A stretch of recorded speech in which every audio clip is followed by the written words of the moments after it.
Bonsoir à toutes et à tous et voici les titres qui vous seront présentés dans ce journal.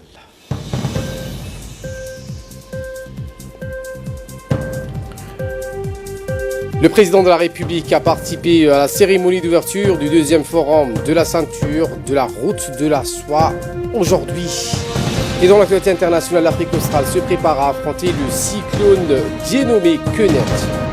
Voilà pour les titres. Merci si vous nous rejoignez sur Télé Djibouti. Au deuxième jour de la visite du président Guelleh en Chine, le président a participé aujourd'hui à l'ouverture du deuxième forum international Une ceinture, une route, qui se tient donc à la capitale chinoise, Pékin, où une trentaine de chefs d'État et de gouvernement prend part à ce forum. Le président Ismaël Omar Guelleh donc est à la tête d'une importante délégation composée du chef de la diplomatie djiboutienne, Mahmoud Ali Youssouf, le ministre de l'économie et des finances chargé de l'industrie, M. Ilyas Moussa Daoualé, et plus de 1000 chefs d'entreprise chinois participent également à ce forum. Le projet Une route, une ceinture a été lancé en 2013 par le président chinois actuel, Xi Jinping, et il a pour objectif de créer une ceinture terrestre et maritime reliant la Chine avec près de 68 pays en Asie, Europe et l'Afrique pour faciliter ainsi l'importation des produits chinois à travers le monde. Ce vaste programme d'investissement englobe également des pays stratégiques en Afrique, parmi lesquels notre pays situé donc aux abords d'une voie maritime les plus fréquentées au monde. À l'ouverture de ce sommet, le président Guelleh a tenu un discours dans lequel il a loué l'initiative de la Chine au sujet de la route de la soie. Voici un premier extrait de l'intervention du président Guelleh. Bismillahirrahmanirrahim. Salatu wassalamu ala rasulihillah min sayyidina Muhammadin wa ala alihi wa sahbihi wa sallam. Mesdames et messieurs les chefs d'État et de gouvernement, mesdames et messieurs, c'est avec beaucoup de plaisir et d'enthousiasme que nous participons à cette seconde édition du Forum de la route et de la ceinture. L'occasion pour moi de saluer et de remercier les organisateurs et le peuple chinois pour l'accueil chaleureux qu'ils nous ont réservé. Il me plaît par ailleurs de féliciter Son Excellence le président Xi Jinping, président de la République populaire de Chine et le peuple frère chinois pour la célébration du 70e anniversaire de la libération de la Chine. Nous avons célébré également cette année le 40e anniversaire de l'établissement des relations diplomatiques entre nos deux pays. En septembre dernier, les pays africains se sont retrouvés ici pour donner un nouvel élan à la coopération sino-africaine. Pour la propulser vers de nouveaux horizons, le développement des infrastructures et la promotion de l'intégration internationale étant au cœur de ce nouveau cadre de coopération triannuelle entre la Chine et les pays africains. Je me réjouis que mon pays occupe une place privilégiée dans cette initiative entre la Chine, les pays de l'Asie, l'Europe, le Moyen-Orient et bien sûr le continent africain. Ce dessein audacieux, initié par le président Xi Jinping, ouvrira, j'en suis persuadé, de nouvelles portes avec la route maritime à travers l'océan Indien et assurera ainsi une connectivité grandissante entre la Chine et le reste du monde. Excellences, Mesdames et Messieurs, ce grand projet de la route de la soie porte avec lui une nouvelle approche qui plaide en faveur des synergies entre les États. Des synergies où le multilatéralisme prime et où toute action en faveur du développement et du commerce doit impérativement être traduite en engagement commun des États.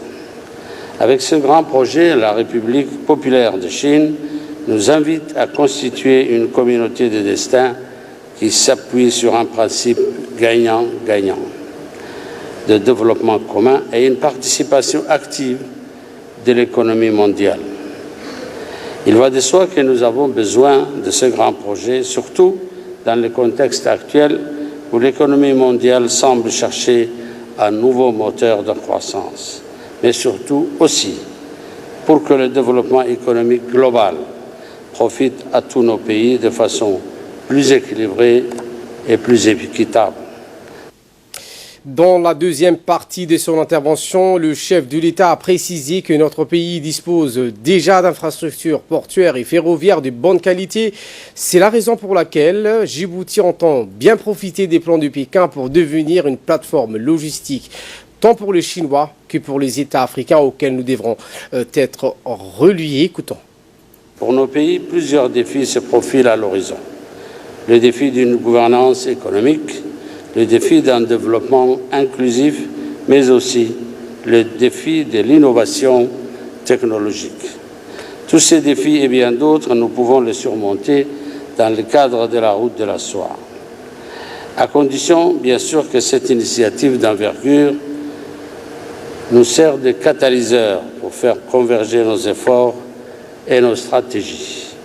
Excellences, Mesdames et Messieurs, Djibouti est une terre de rencontres et d'échanges qui, selon les écrits anciens, faisait partie du pays du Punt, un haut lieu d'échange pour le commerce international. Son aspiration a été membre de cette initiative et de servir de pont d'ancrage vers l'Afrique enclavée et d'autant plus légitimée par sa position géographique naturellement à la croisée des chemins et des continents. Djibouti est aussi un havre de paix par lequel réside ou transite un nombre important de populations déplacées et migrantes.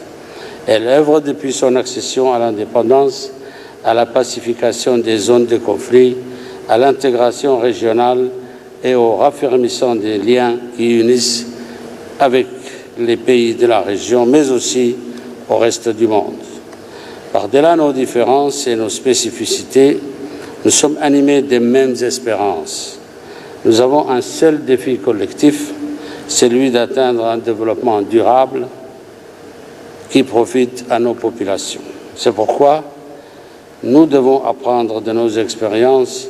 Cela nous aidera à atteindre notre objectif de développement.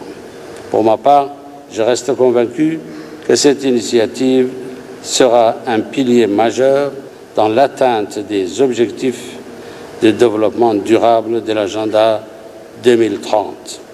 Et je reste convaincu que cette initiative ouvrira la voie à une productivité et à une croissance qui engendreront à leur tour une prospérité généralisée dans tous les pays concernés. Certaines contraintes économiques que certains de nos pays subissent actuellement peuvent être surmontées grâce à une connectivité multidimensionnelle qui pourrait engendrer la route de soie. De la même façon, et toujours grâce à la route de soie, des formes de coopération triangulaire ou encore d'autres formes de partenariat entre nos deux pays peuvent accélérer et soutenir le transfert de technologies et de connaissances. Faisons donc le pari autour de ce grand projet de la route de soie se forme une communauté de destin plus solidaire et plus prospère. Je vous remercie. Eh bien, après plusieurs entretiens avec des officiels et des chefs d'entreprise, le président de la République a parrainé hier dans la soirée une cérémonie commémorant le 40e anniversaire d'établissement des relations diplomatiques avec la Chine. Le président qui est arrivé en début de soirée a été accueilli au Kempinski de Pékin par l'ambassadeur de Djibouti en Chine, Abdallah Abdillahi Miguel, des officiels chinois, dont le vice-président du Sénat, des représentants du corps diplomatique accrédités à Beijing, ainsi qu'une centaine d'étudiants installés à Pékin. Par la suite, une soirée culturelle et artistique haute en couleurs, animée par des stars de la chanson djiboutienne, somalienne et afar, Awale Aden, Abayazid Dahabli, Amina Farah, Aïcha Bisli et Guélo. Cette soirée donc a été consacrée pour cet événement des établissements des relations diplomatiques entre la Chine et Djibouti qui fête ses 40 ans d'existence.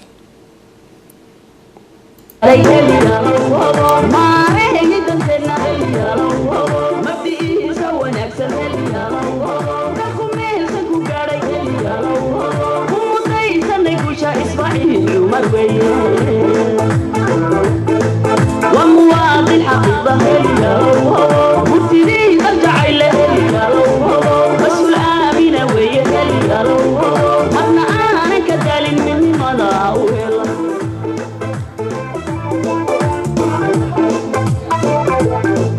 مرة صاني أبو مشاهير يغلي والله كاشري مولى لما موسي كراي تقوى ومرخاتي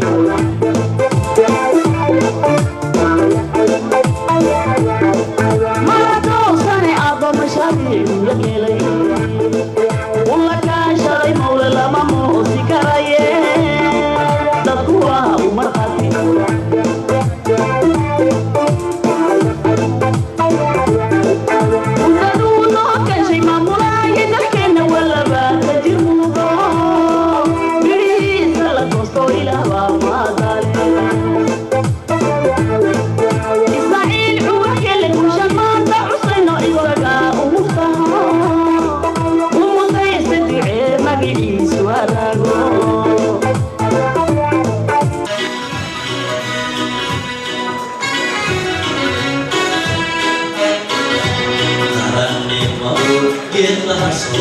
على عوياني هنا سعودك نودي يوم على مروح المالايو إني مرحبا يا شعبي ورجعوا هايستو على كلورها أسوه يسمي وهضياني هل يجي جبوتو على جبوتو دعان كاربي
Place maintenant aux séries des discours. En premier, le vice-président chinois qui a passé en revue les coopérations sino-djiboutiennes. Il a aussi indiqué qu'avec ce second forum, la coopération entre la République du Djibouti et la Chine va franchir un nouveau palier. Fin de citation. Pour sa part, le chef de l'État djiboutien, Ismaël Margueli, n'a pas manqué de saluer l'initiative chinoise du projet Une route, une ceinture. Voici ses propos. بسم الله الرحمن الرحيم الصلاة والسلام على رسوله الأمين سيدنا وحبيبنا محمد صلى الله عليه وسلم. Monsieur Liu Qibao, vice-président du comité national de la conférence consultative politique du peuple chinois, Madame Li Xiaolin, présidente de l'association du peuple chinois pour l'amitié avec l'étranger, Mesdames et Messieurs, ambassadeurs, distingués invités, salam alaikum wa rahmatullahi wa barakatuh. C'est avec un plaisir et un honneur immense pour moi et pour ma délégation de me retrouver parmi vous pour commémorer ce double événement. Il s'agit bien entendu de la commémoration du 40e anniversaire de l'établissement des relations diplomatiques entre nos deux pays et de façon anticipée la commémoration du 42e anniversaire de notre indépendance nationale. Je voudrais profiter de ce contexte pour mettre en valeur la souveraineté de nos deux nations, car c'est cette souveraineté chèrement acquise qui sert de phare à nos deux peuples sur le chemin de son avenir. Et c'est cette souveraineté jalousement préservée qui permet à nos deux nations d'élargir et d'intensifier notre coopération. Mesdames et messieurs, mon pays, Djibouti, un tout petit pays, a tout à apprendre de votre pays, la Chine, un géant. Pas seulement par sa taille et sa démographie, mais aussi et surtout par son histoire, par son prestige et par son influence. Oui, mon pays, sous-développé ou en voie de développement, comme on dit maintenant, a tout à apprendre et à comprendre de votre pays, une civilisation plusieurs fois millénaire, une civilisation dont les conquêtes commerciales, scientifiques et spirituelles sont versées au patrimoine de l'humanité. La République de Djibouti et la République populaire de Chine, depuis l'établissement de leurs relations diplomatiques en 1979, ne cessent d'intensifier et de diversifier leur coopération. Cette coopération, entamée par un volet diplomatique, a atteint aujourd'hui une dimension de partenariat stratégique.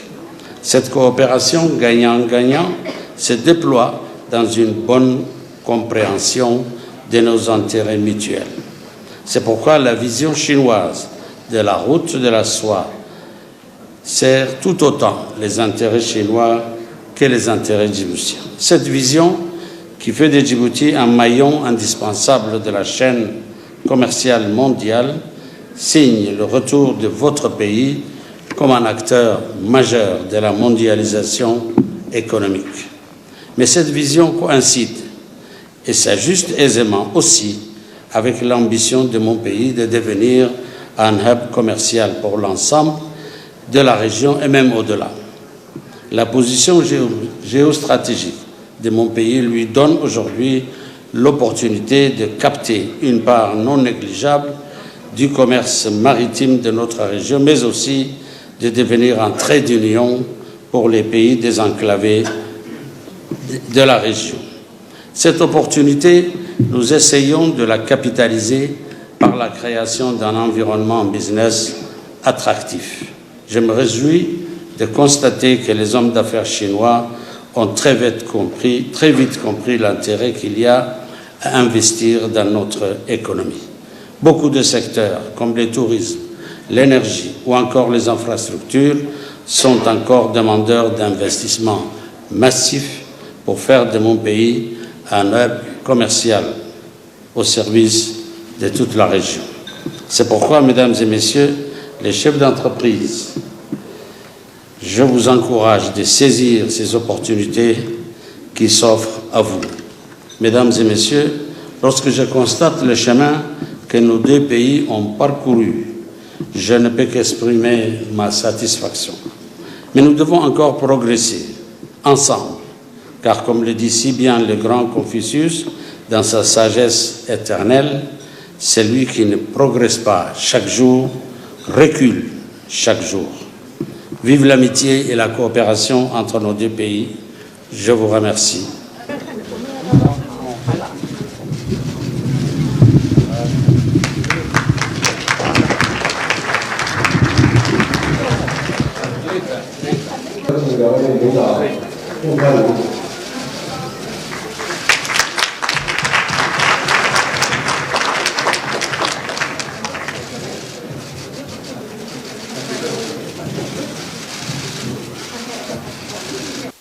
Et dans le cadre de la visite du chef de l'État, le président Guelleh a parrainé une cérémonie de signature d'accord pour la rénovation de l'ancien port de Djibouti.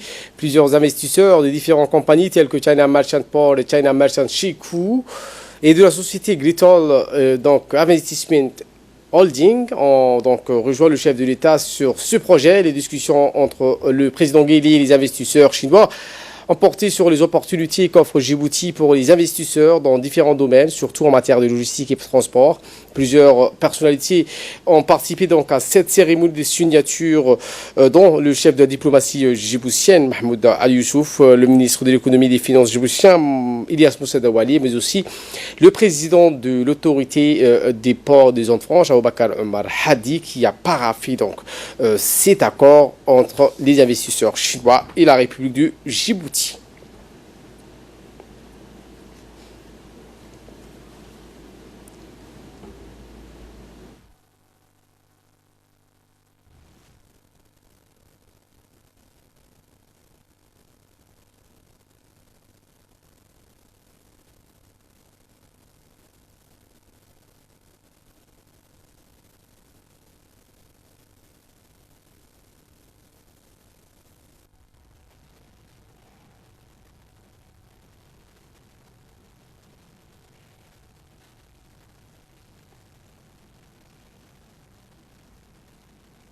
Retour au pays où le ministre de l'Éducation nationale et de la formation professionnelle, Moustapha Mohamed Mahmoud, et son collègue délégué au commerce, Hassan Hamad Ibrahim, ont parrainé hier une cérémonie de remise d'équipements de maroquinerie au lycée industriel et commercial.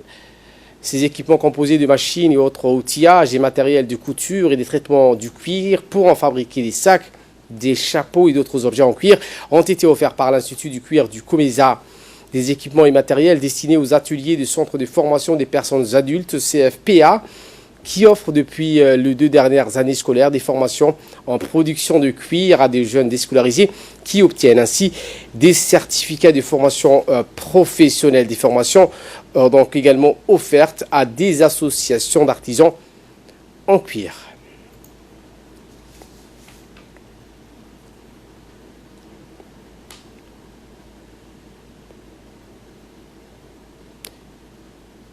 Dans un mot prononcé pour l'occasion, le ministre délégué au commerce, Hassan Hamad Ibrahim, a souligné que ces équipements sont destinés au renforcement des capacités pour les métiers du cuir. Voici ses propos.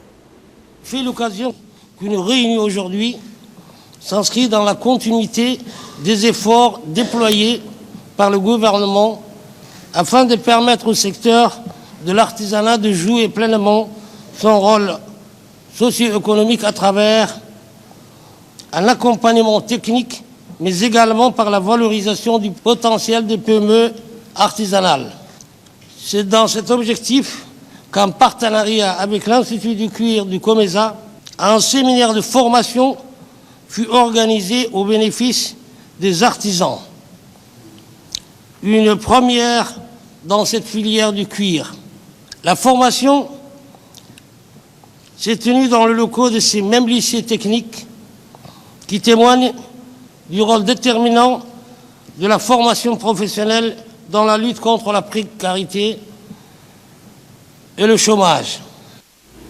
De son côté, le ministre de l'Éducation nationale et de la formation professionnelle, Moustapha Mohamed Mahmoud, a rappelé que ce don d'équipement fait suite de 2 ateliers de formation organisés par le ministère du Commerce en collaboration avec le département du COMESA et notamment l'Institut du cuir qui a bien voulu soutenir ce projet de renforcement des capacités.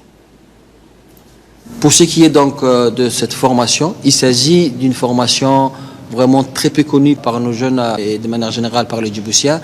Donc main dans la main, nous allons bien sûr parvenir sur plusieurs autres également formations à vraiment prévaloir et vraiment faire la formation de ces produits nationaux. En ce qui concerne bien sûr, comme vous l'avez très bien dit, les bénéficiaires de cette formation, il ne s'agit pas d'une formation pour cette formation, mais il s'agit bien sûr d'une formation pour après pouvoir bien sûr créer leur propre entreprise, créer bien sûr quelque chose, un surplus, un plus-value bien sûr sur le marché du travail. Donc il s'agira dans le cadre de cette formation, bien sûr une formation, mais en même temps une formation qui va être accompagnée par bien sûr toute une politique d'accompagnement pour que ces jeunes qui ont appris ce métier pour qu'ils puissent également bien sûr s'insérer sur le marché du travail. Et nous attendons bien sûr également votre accompagnement et votre appui pour cette deuxième phase qui est bien sûr la phase la plus importante, qui est bien sûr comment ces jeunes qui ont bénéficié de cette formation riche puissent bien sûr être utiles et apporter un plus bien sûr sur le marché du travail. Et ces matériels seront bien sûr bien entretenus et on les utilisera à bon usage. En bref, en image avec ce déplacement du ministre de l'Agriculture, de l'Eau, de la Pêche, de l'Élevage et des Ressources halieutiques, Mohamed Ahmed Awali, en Turquie, à la tête d'une importante délégation. Cette visite faisait suite à une invitation de M. Bekir Pakedermeli, ministre turc des zones agricoles et aux forêts. Cette cérémonie de signature donc, a eu lieu en présence de l'ambassadeur de la République de Djibouti à Ankara, Aden Hussein Abdillahi.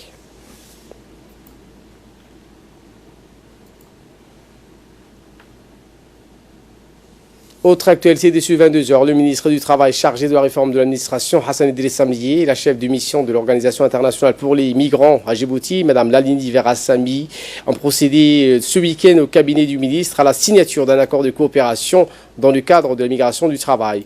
Un accord qui permettra sans nul doute le renforcement de capacités pour le ministère afin qu'il soit apte à appréhender la migration du travail et à développer des outils pour promouvoir Djibouti à l'étranger et permettre de résoudre les problématiques de l'emploi au niveau national. La chef de la mission de l'OIM s'est réjouie de cette collaboration fructueuse avec le ministère du Travail.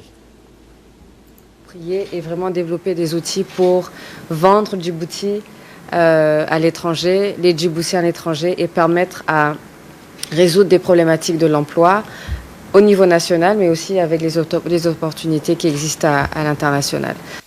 Sa part, le ministre a remercié l'OIM pour ses différentes actions et a réitéré sa volonté de renforcer davantage la collaboration avec l'OIM. Le ministère du Travail est conscient de l'appui que l'OIM apporte au ministère du Travail. Certes, ce n'est pas la première fois. Nos relations sont fructueuses et depuis que vous êtes à Djibouti, beaucoup de projets ont été réalisés ensemble et nous sommes vraiment très satisfaits. Encore une fois, voilà, objet aujourd'hui la signature d'un cadre qui a pour objectif d'enregistrer les employeurs, n'est-ce pas, souhaitant recruter un étranger à Djibouti. C'est une première. À Djibouti, nos relations vont encore se fructifier. Nous remercions l'OIM de son appui permanent, sérieux, qui est toujours à l'attente, qui est toujours apte à résoudre chaque fois que besoin y est au ministère du Travail.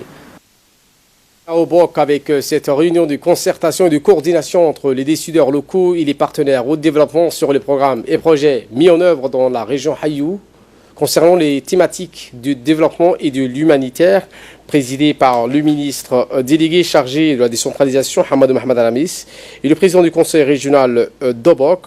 Cette réunion, la première du genre, a vu la participation de plusieurs hauts responsables dans le collègue, le ministre de la région, Hassan Mohamed Kamil, la vice-présidente de l'UNFD, Hassan Hamad Bilil, et les parlementaires. La réunion s'est tenue aux locaux du conseil régional. Est un projet initié depuis 2015 et rendu possible grâce à l'implication du ministre délégué chargé de la décentralisation, Hamadou Mohamed Aramis, qui voit donc avec l'intérêt la mise en place de cette plateforme. Du conseil régional.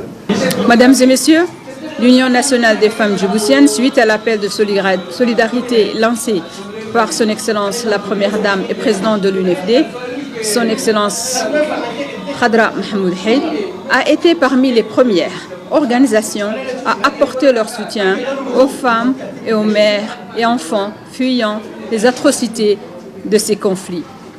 Le secrétaire d'État chargé à la jeunesse et au sport, Hassan Kamil Mohamed, a contribué à la tenue de cette rencontre et il s'est réjoui de la qualité du ministre de la région que celle-ci soit organisée à Obok afin d'établir un partenariat bénéfique entre les organisations présentes pour promouvoir le développement d'Obok. Écoutons. Mesdames et messieurs, en tant que ministre de la région, je ne peux contenir ma joie, ma fierté d'une telle rencontre soit organisée ici, afin d'établir un partenariat prolifique et à long terme avec les institutions et organisations ici présentes pour promouvoir le développement de Hayou. Permettance de l'État vers les localités territoriales, gage d'un développement globalisé et durable. Par ailleurs, Obok ne manque pas de ressources et d'opportunités de création d'emplois. Et depuis quelques années, elle prend de l'envol grâce aux stratégies de développement initiées par le chef de l'État. Peut-on faire de Hayou une destination touristique très prisée quand on sait que l'industrie du tourisme est parmi les plus promoteurs en termes de développement économique? Aujourd'hui, c'est Obok. Je pense que mon collègue de la décentralisation pensera à conduire la même opération dans les autres régions. Pour clore cette série d'interventions, le ministre délégué chargé de la décentralisation, Hamadou Mohamed Alamis, a d'emblée tenu à affirmer que son département est sensible à l'organisation des réunions dans les régions. Non seulement cela nous change de réunions centralisées à Djibouti-Ville, mais cela aussi démontre l'intérêt grandissant pour les régions et la politique de la décentralisation. J'appelle donc à ce que ce genre d'initiative se renouvelle et se banalise. Pour revenir à l'événement du jour, je voudrais tout d'abord remercier les partenaires institutionnels et techniques qui ont répondu présents. Des communautés locales. Ces communautés déjà précarisées par un taux de pauvreté record subissent de plein fouet la nouvelle donne. Avec le risque de dégradation des infrastructures socio-économiques que cela peut occasionner. Face à cette situation inédite pour les communautés, notre devoir, celui du gouvernement comme celui des partenaires, est de préparer une riposte appropriée. Et cette riposte, je suis persuadé, ne peut être efficace que si elle est coordonnée et planifiée. Cette riposte ne peut être efficace que si elle s'inscrit dans un élan participatif qui inclut et les communautés et les élus locaux avec tous les acteurs étatiques et les partenaires techniques. En nouvelle du monde, cette fois, école, aéroport fermé, l'Afrique australe se prépare à affronter le cyclone Kenneth. Ce cyclone qui a entamé sa course sur une partie de l'Afrique australe, partie de l'océan Indien, au nord de Madagascar il y a 3 jours. La tempête tropicale pourrait balayer le Mozambique, la Tanzanie et les Comores. Aux Comores, les premières secousses se sont fait sentir dans la nuit d'hier. Des rafales de vent allant jusqu'à 140 km/h ont été enregistrées sur l'archipel, provoquant des éboulements de terrain et des inondations causant au moins 3 blessés. Voilà pour l'essentiel de ce 22h. Merci à vous de nous avoir suivis et très bon suivi des programmes sur Télé Djibouti.